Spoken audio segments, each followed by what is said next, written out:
Olá pessoal, meu nome é Christian, sejam muito bem-vindos ao NAB Talks, o seu podcast sobre carreira e liderança. Não é novidade para ninguém que as mudanças nos dias atuais são cada vez mais rápidas e intensas. Hoje vamos nos aprofundar nos principais aspectos do VUCA e sua influência nos estilos e abordagens de liderança. Exploraremos como os líderes podem se adaptar e desenvolver as habilidades necessárias para liderar com eficácia em um mundo VUCA. Além disso, discutiremos os desafios e oportunidades únicas que surgiram como resultado da pandemia e como os líderes podem estar à altura da ocasião.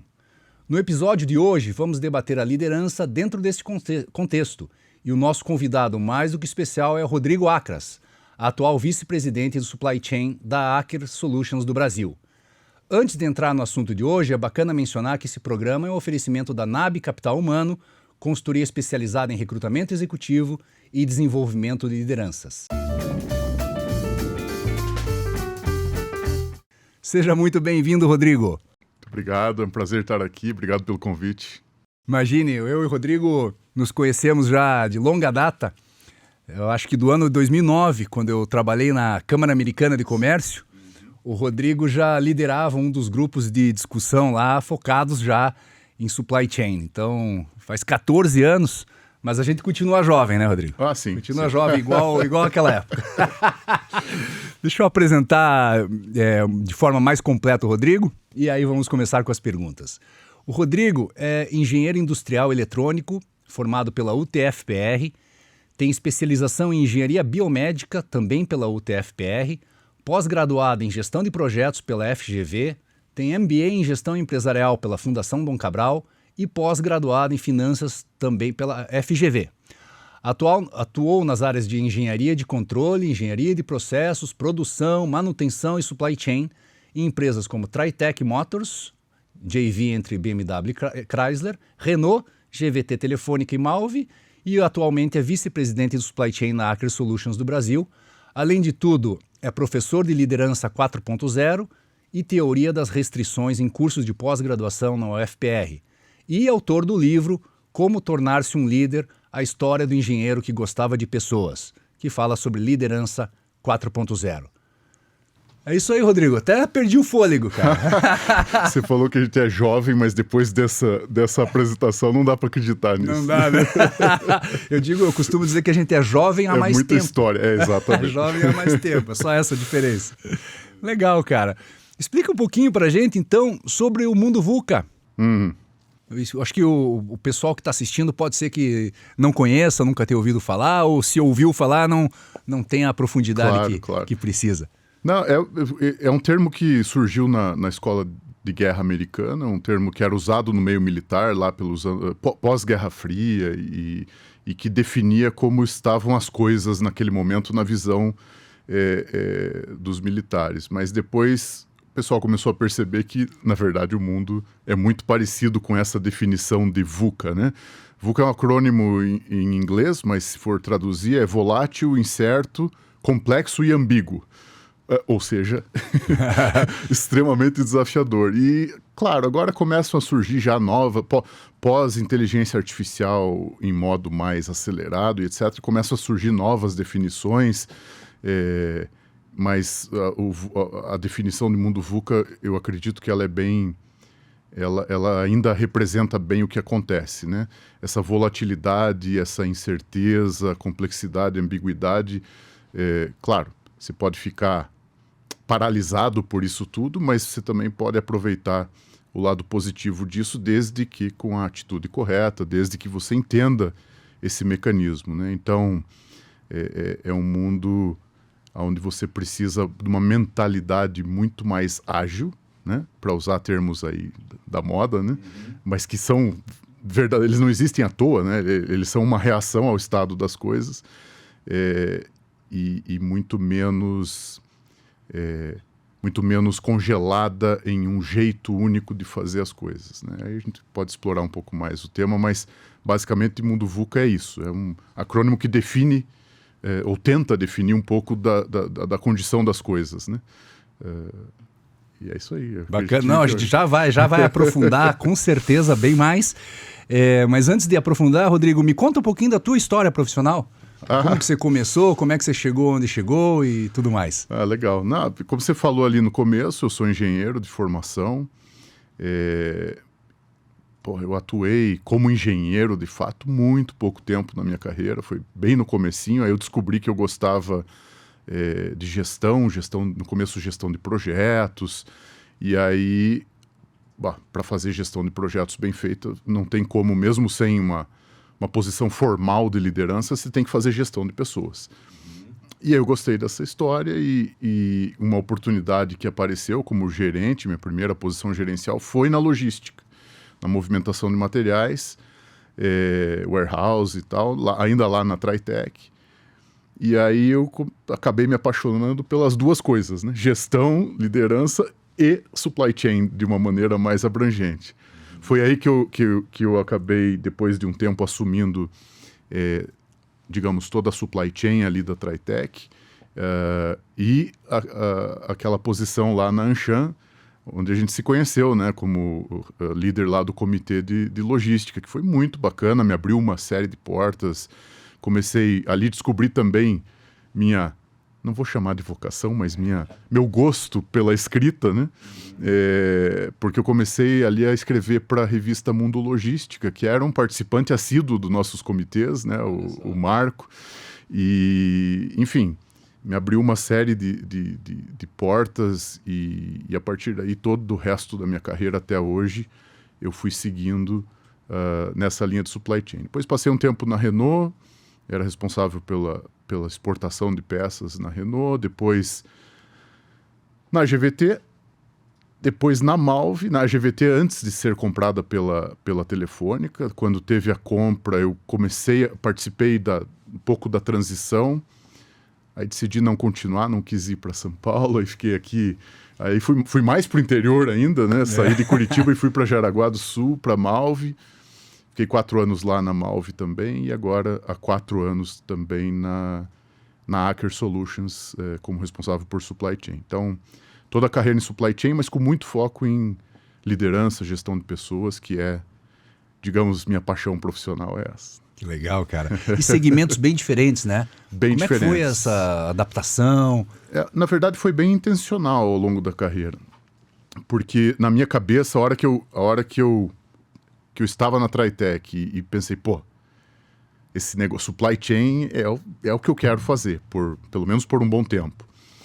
E aí eu comecei a estudar muito e ler, e realmente mergulhei nesse mundo, e a supply chain é uma área bem interessante, porque não existe uma supply chain, né? São N diferentes configurações e modos, e é uma disciplina que eu gosto muito, porque mais do que uma área, um silo empresarial, a supply chain é um processo de negócio.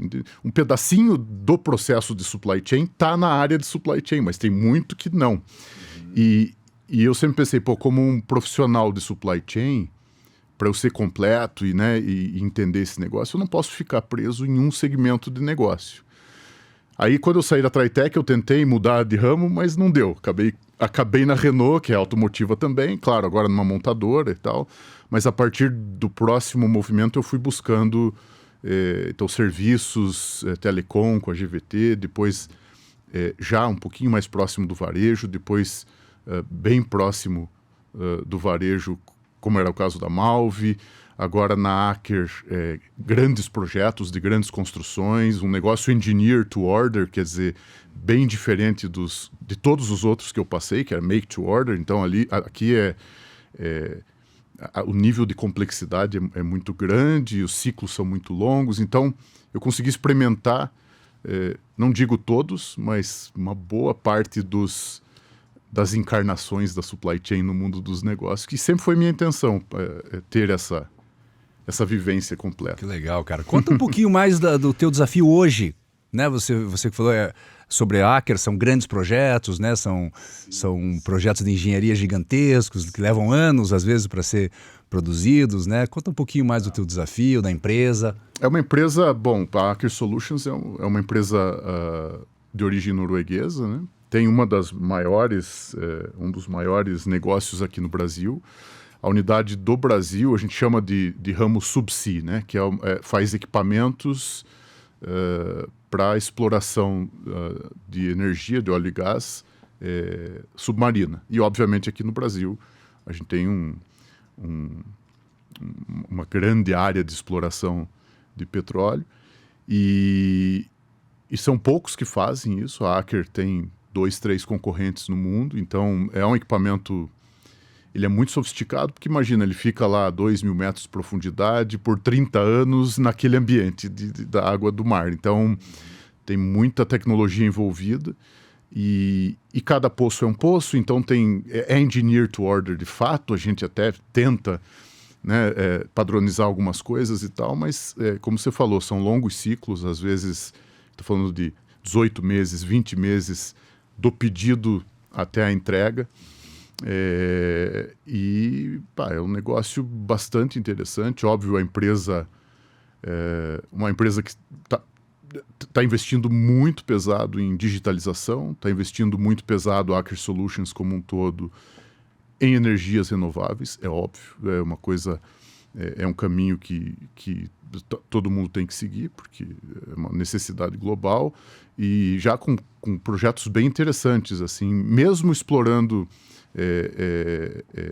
óleo e gás, já com aplicações muito eficientes de energia dentro da própria plataforma de exploração e etc. E, enfim, é uma empresa que no Brasil hoje tem... eu vou chutar aqui, que cresceu tanto esse último ano, não sei o número, mas quase 2.000 funcionários só no Brasil.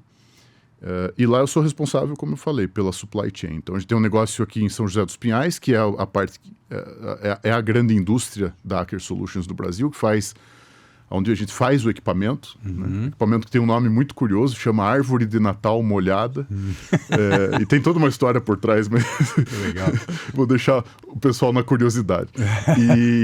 Então aqui em São José, né, a gente faz o equipamento e tem uma unidade em Rio das Ostras, no estado do Rio de Janeiro, onde fica nosso time de serviços, que aí faz a parte de instalação desse equipamento, né, no caso para os clientes nacionais, no caso principalmente Petrobras, e também serviços e manutenção. Então é mais ou menos esse é o meu desafio de hoje em dia e, é muito bacana.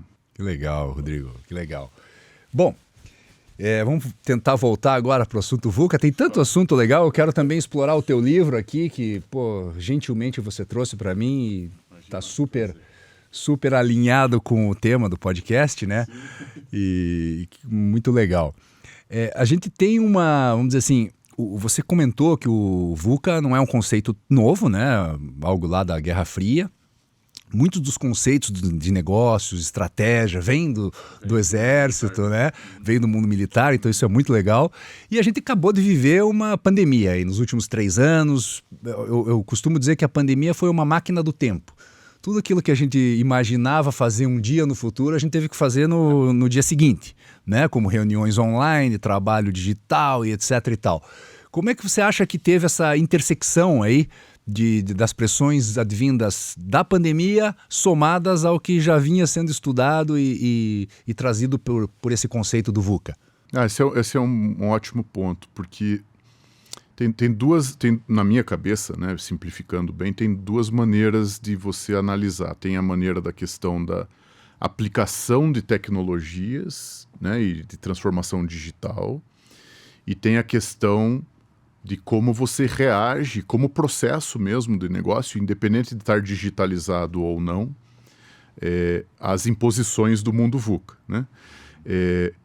Que a pandemia acelerou a transformação digital, vamos chamar assim, que tem até memes divertidíssimos sobre isso, né? Que o grande eleito melhor Chief Information Officer dos últimos 10 anos foi o coronavírus, né? Enfim, se é que dá para brincar com isso, porque realmente foi um período terrível, mas é fato, né?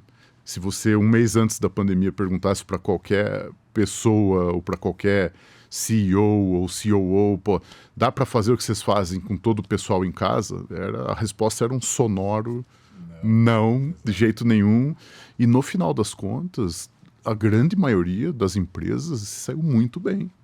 dado o cenário, se saiu muito bem. Não foi diferente com a gente na Aker.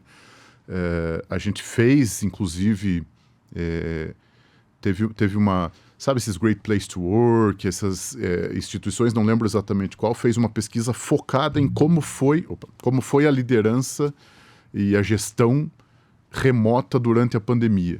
E as avaliações foram muito, muito boas. É óbvio que isso é uma coisa, isso deixa um legado, né? Sem dúvida, né? A onda passa, mas a maré fica um pouquinho mais alta depois que a onda passa, então a gente aprendeu muita coisa. Trabalho remoto ou híbrido agora, né, que é o que a gente discute, é uma realidade. As pessoas não aceitam mais voltar ao modelo 100% ao modelo antigo. Aí tem os mais geração X como eu, que às vezes precisa um pouco medir as coisas, olhar e estar ali face to face, mas não sempre. E o modelo híbrido acho que por enquanto, pelo menos enquanto a gente está aprendendo, é uma solução muito bacana. Mas tem o lado do negócio em si, né? Quer dizer, independente da transformação digital ou não, independente da automação ou não, como é que os processos e as rotinas, elas estão ou não adaptadas ao mundo VUCA. E aí é que a coisa complica. Porque, na minha visão pelo menos, por exemplo, gestão de projetos. Não é à toa que alguns anos atrás, foi escrito o Manifesto Ágil, que depois virou a base, né, para o Scrum e outras técnicas de gestão ágil de projetos, porque os caras perceberam lá que você planejar um projeto no nível de detalhe que costumava se planejar para o mundo do jeito que ele é hoje, era totalmente improdutivo. Você começava a planejar num nível de detalhe que entra numa zona de ruído que não faz sentido, tanto planejamento. E o pessoal do Ágil, ele descobriu que se você tem o propósito muito firme, tem um norte fixo, o como ele pode ir se adaptando à medida que as coisas vão mudando. E nem toda empresa entendeu isso, nem todos os profissionais entenderam isso. Existe um pouco esse conflito. O planejar excessivo, além de você perder muito tempo e de repente alguém já está lançando algo cuja ideia foi tua, além disso, quando você planeja demais, num nível de detalhe absurdo, aquilo dá tanto trabalho que você se apaixona pelo plano. E se você se apaixona pelo plano, se tiver que mudar, é muito mais difícil, né? Do que você ir até um certo nível e a partir dali ir se adaptando. E essa agilidade, Kim, a gente vê, ela começa a aparecer em vários setores. Hoje na supply chain, por exemplo, planejamento de produção, de materiais, forecast de demanda, era uma coisa que a gente até um tempo atrás tentava acertar o número, né? Não faz sentido. Não faz sentido. E o que o pessoal diz hoje? Tente fazer um forecast de demanda para grandes movimentos, mas para o curto, médio prazo, ao invés de ficar tentando acertar o número, tente deixar a tua cadeia ágil o suficiente para responder a qualquer número, dentro de um certo limite, óbvio. Sim. E aí que surgiu o Demand Driven Supply Chain, o Demand Driven MRP, que são conceitos não super novos, mas relativamente novos e que tentam trazer para a supply chain também, para o planejamento de demanda, SNOP, tudo isso que a gente conhece de longa data, um pouco de como reagir a esse mundo VUCA. E não tem jeito. Tem que se adaptar, e com interações mais frequentes com os fornecedores? Sim, você sim. prepara e desenvolve eles para essa nova realidade? Tem que ser, né? Claro, aí tem indústrias muito mais modernas, tem indústrias muito mais tradicionais, mas a reação, você, de alguma maneira, você tem que colaborar mais. Então, quando você fala de fornecedor e de cliente, você está lá no meio da cadeia, alguém vai ter que organizar essa brincadeira. Né? Geralmente é o elo mais forte que tenta organizar, mas nem sempre, não necessariamente. E o que é organizar? Organizar é combinar o jogo, né? Organizar é combinar principalmente a comunicação, como que ela vai se dar ao longo da cadeia, com que nível de agilidade. E, em conjunto, entender aonde é o ponto de diferenciação de estoque, aonde que os buffers têm que ser alocados para que você tenha uma reação mais rápida. E aí entra um conceito que você falou ali, uma das minhas disciplinas é a teoria das restrições, né? É um conceito muito forte da teoria das restrições que eu gosto muito, que é nem sempre a soma de ótimos locais dá um ótimo global, né? Então, quando você está tentando otimizar cada pedacinho da tua cadeia, pode ser que o todo esteja perdendo, né? E na supply chain isso é uma verdade. Então, quando você tem fornecedor, você, cliente final, vai ter que sentar junto e decidir aonde é mais eficiente e eficaz, né, para a cadeia como um todo, localizar, por exemplo, um estoque. Só que aí está todo mundo junto. Exato. Aí a gente divide o risco, a gente divide o custo, e o pensamento típico não é esse, né? É cada um com seus problemas. Exato, você que se lasca. E não funciona mais. Não estou dizendo que isso está equacionado, resolvido, claro. Que a gente pratica isso em todas as empresas. Não, mas o caminho deveria, e a gente não pode parar de buscar esse caminho. Porque aí todo mundo se beneficia, né? Você mata, você explora melhor a restrição, né? Todo mundo ganha, não para lá no final e depois divide também o que se ganha. Soa um pouco utópico em um mundo que é bem ainda dominado pelos feudos, né, pelas divisões, não só entre empresas, mas dentro da própria empresa. Mas, de verdade, se não for assim, a coisa daqui a pouco vai parar de funcionar. Legal, bacana. Que mudanças de mentalidade os líderes precisam cultivar para prosperar nesses ambientes ambíguos em rápida mudança? Essa é uma coisa bacana também, porque passa um pouco por isso que eu falei agora, a questão da agilidade e de entender um pouco, ter estômago um pouco para aguentar a imprecisão de algumas coisas aonde é possível, né? Então, entender que você não vai conseguir fazer um forecast preciso e perfeito de tudo. Porque se o mundo é VUCA, volátil, incerto, etc., o que é um forecast de qualquer coisa? É uma extrapolação do passado para o futuro. Mas se eu estou dizendo que o mundo é VUCA, então o futuro não é igual ao passado. Perfeito. Não é nem perto. Então o que adianta eu pegar os dados do passado e tentar adivinhar o que vai acontecer? Para grandes movimentos, sazonalidades, beleza, vai funcionar. Mas não para tudo. Então o líder tem que entender esse equilíbrio. A outra coisa de um líder, e que essa também é muito difícil, é ter um pouco de tolerância ao erro. Ao erro honesto e ao erro que traga um grande aprendizado, né? Errar só porque é bonito, porque também está um pouco na moda, né? Exato, tá na moda. Erre rápido, erre barato, então beleza, vamos sair errando. Claro que não, mas entender que faz parte do jogo, né? E que o que interessa é a atitude de quem errou frente ao erro, né? E não o erro em si. Mas isso é muito difícil. O ser humano é muito julgador de maneira geral. O líder, quando chega numa posição de liderança, é porque fez muita coisa certa. Exato, errou pouco, né? Errou pouco, ou escondeu bem, ou você não sabe, depende do caso. Uhum. Mas o fato é que fez mais coisa certa do que errada, né? Mas tem uma tendência, talvez, de reagir de uma maneira não tão positiva ao erro.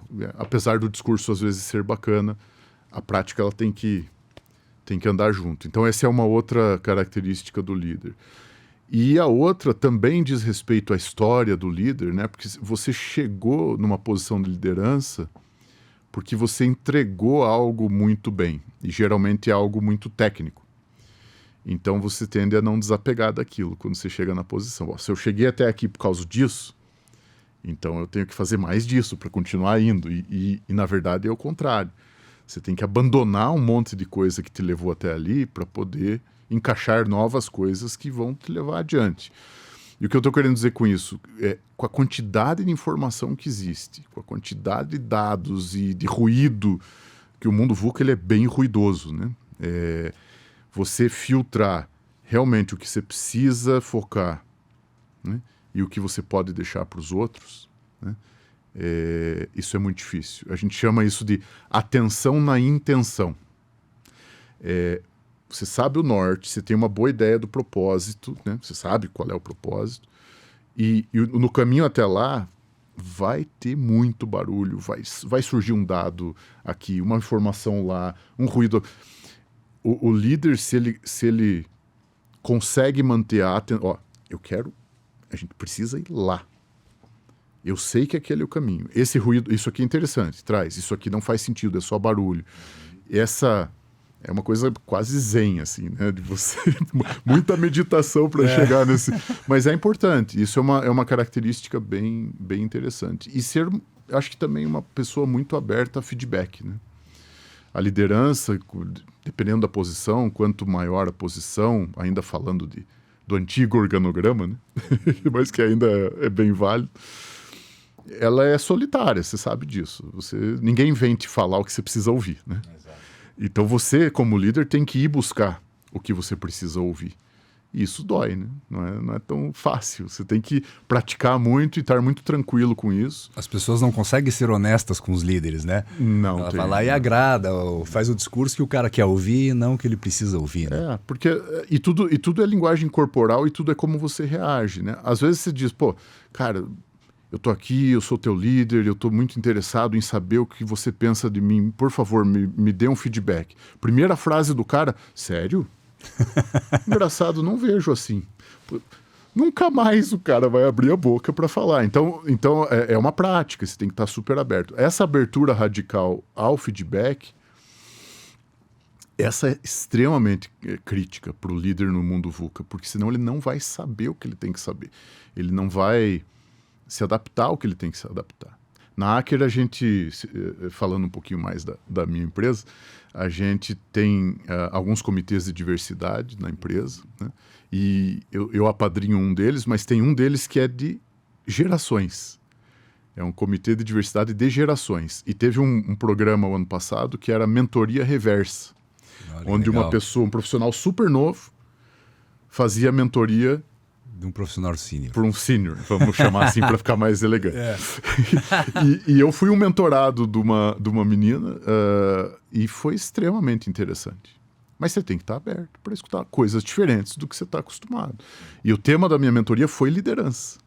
Então ela me trouxe novos conceitos, feedbacks, dicas. Foi super, super interessante e eu uso muito até hoje. Então, se não tiver essa abertura radical também, não funciona. Eu citei algumas, tem várias aqui, mas algumas que eu acho que são super importantes assim, para o líder se adaptar a esse mundo VUCA. Legal demais essa mentoria reversa. Até lembrei de um artigo que eu li agora que falava sobre o trabalho híbrido, voltando lá atrás, né? Que o profissional sênior, ele se adapta, vamos dizer assim, muito bem ao trabalho remoto, uma vez que ele tem senioridade e maturidade para entregar o que ele tem que entregar. E quando ele está em casa, ele consegue ter foco para trabalhar, para fazer aquilo que realmente precisa. O profissional novo, geração Z em diante, vamos dizer assim, é o que mais ganha com o trabalho presencial. Porque esse cara... Ele recebe mentorias, ele recebe coaching, ele aprende com os profissionais mais seniors. Só que é justamente esse cara que não quer voltar para o trabalho presencial.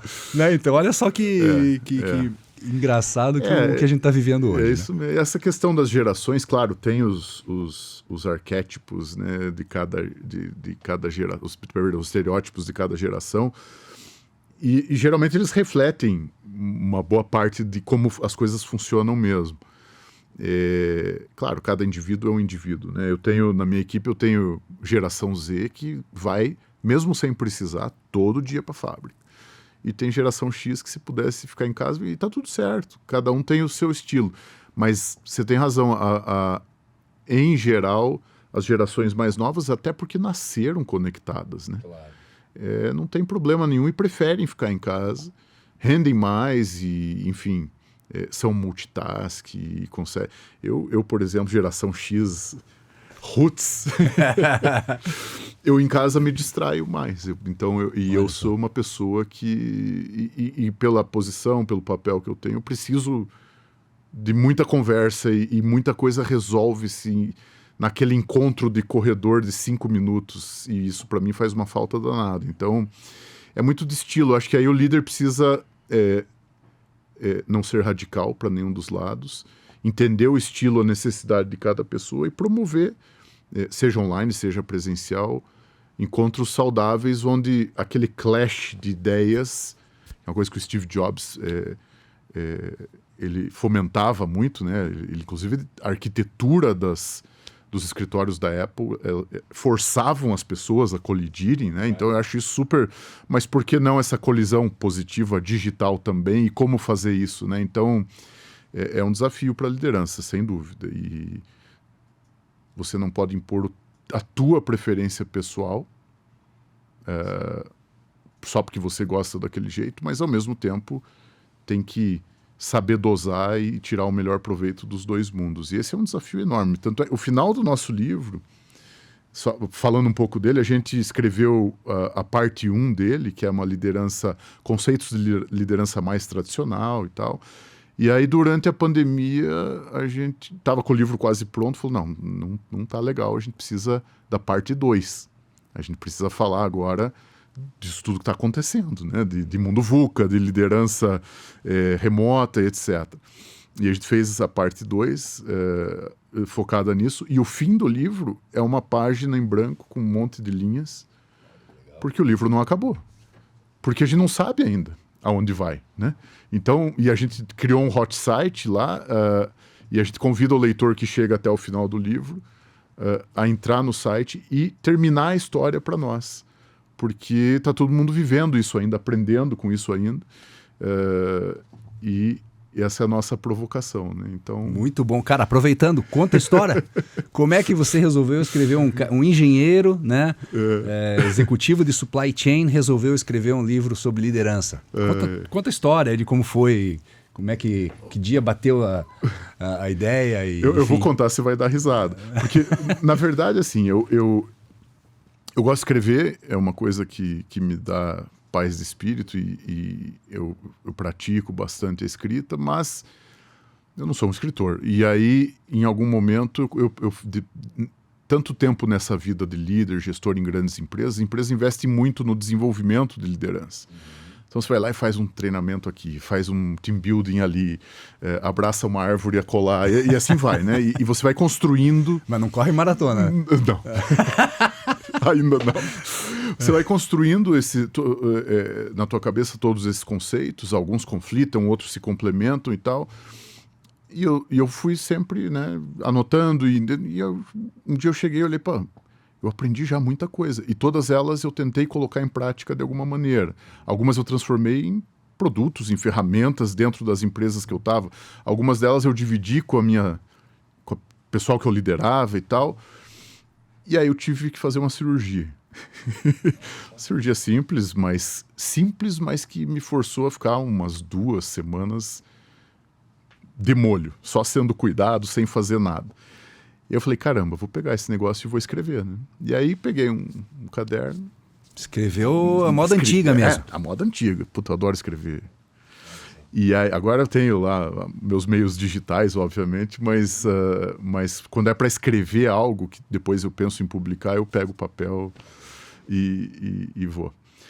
Porque ele te dá um ritmo, né? Que faz você pensar um pouco.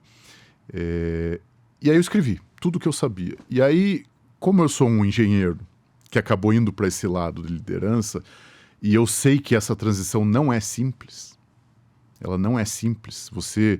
A chance de você virar em vez de um gestor de pessoas, de um líder, um super engenheiro, é muito grande, isso não é bom. Eu falei, caramba, como é que o engenheiro, como é que eu ajudo, não só o engenheiro, mas pessoas que não são dessa área, a entenderem a liderança. E eu desenhei um processo de negócio da liderança e da gestão de uma equipe.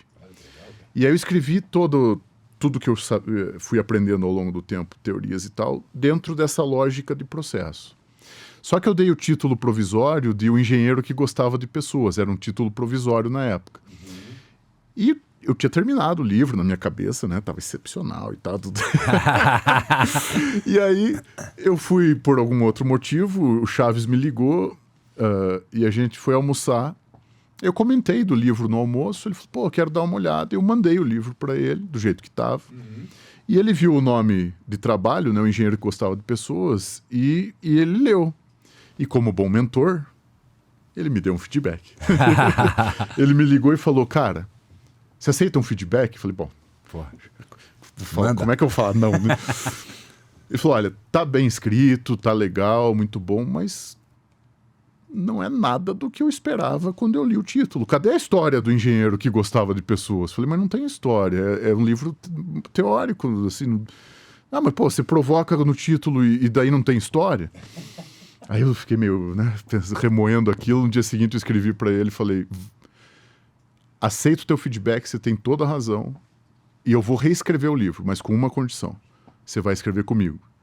E aí, o que aconteceu? A gente aproveitou aquilo que eu tinha escrito, mas ele, mais ele do que eu, né, mas sempre juntos, ele criou a história, um personagem fictício, que é o engenheiro.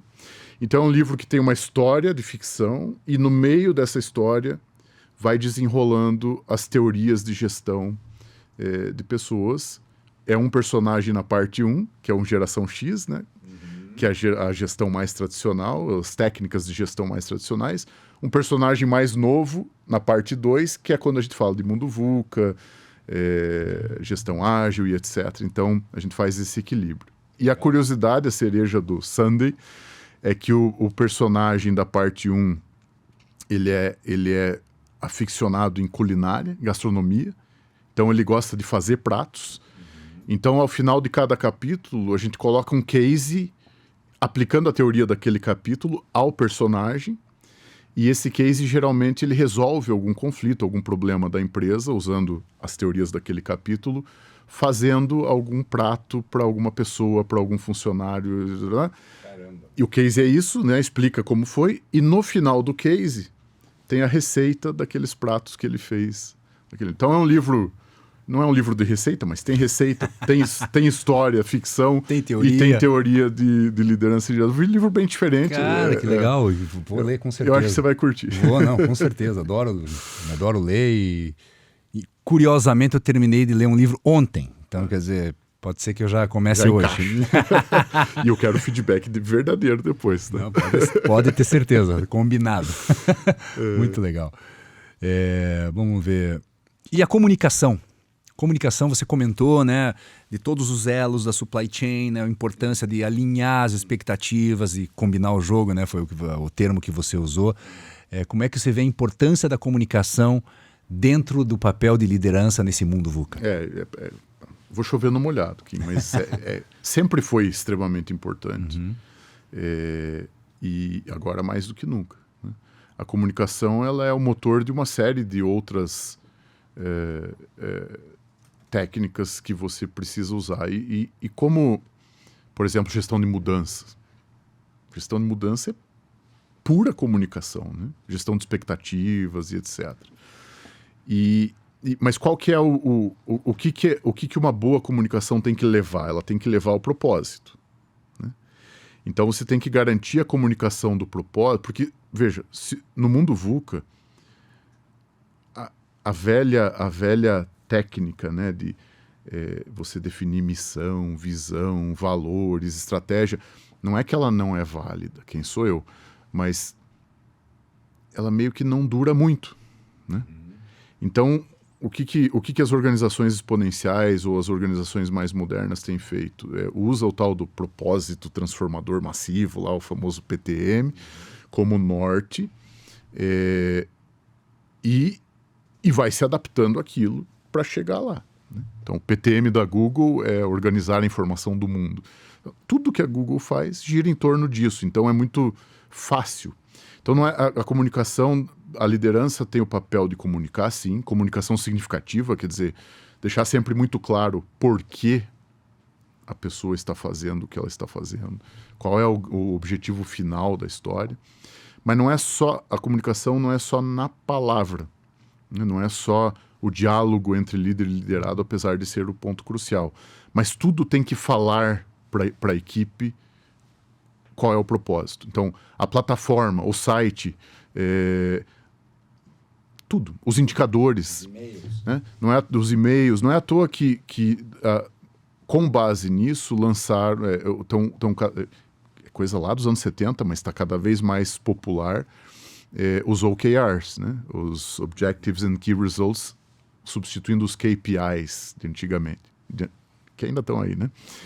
E qual que é o lance do OKR? Objective and Key Result. O objetivo, ele carrega nele o propósito, camada a camada do desdobramento. Então, e eu achei isso extremamente inteligente, porque você carrega, quando você faz a estratégia e desdobra o plano estratégico, no final das contas, as ações que vão chegando cada vez mais para baixo no desdobramento, elas podem, e muitas vezes é fato, que elas perdem totalmente a conexão com a estratégia, ou com o propósito, ou com o objetivo. E o OKR é como se fossem células se subdividindo. Ele carrega o DNA do propósito com ele em todos os níveis, né? Isso é comunicação também. E isso é uma parte bem importante da comunicação. Mas o líder em si não tem escapatória. Ele tem que comunicar, conversar, entender o que está acontecendo, perguntar muito. É aquela história do leader coaching, eu acho que isso nunca envelhece, é extremamente importante, mas ele tem que confiar demais também, né? E essa é uma parte difícil da liderança, porque você já tem teu jeito de fazer as coisas, tuas ideias, então a delegação, a confiança é extremamente importante. Por isso que a gente fez a parte mais tradicional da gestão e a parte mais moderna da gestão, porque a parte tradicional, as ferramentas que estão lá, elas ainda são extremamente válidas, só que são aplicadas em um contexto bem diferente agora, mas continuam sendo válidas. Show de bola, Rodrigo. Passou muito rápido. Tá brincando já? Já, cara. Quero te agradecer mais uma vez pela presença, pela aula, aí, o conteúdo fantástico. É um prazer. E a gente vai se falar em breve, com certeza. Legal, obrigado pelo convite. Imagina, obrigado a você, meu caro. Assim chegamos ao final desse episódio do NAB Talks. Se você gostou do conteúdo, curta, compartilhe e assine o canal. E se quer falar sobre recrutamento executivo e desenvolvimento de lideranças, entre em contato conosco. Até a próxima semana com o próximo NAB Talks. Um abraço.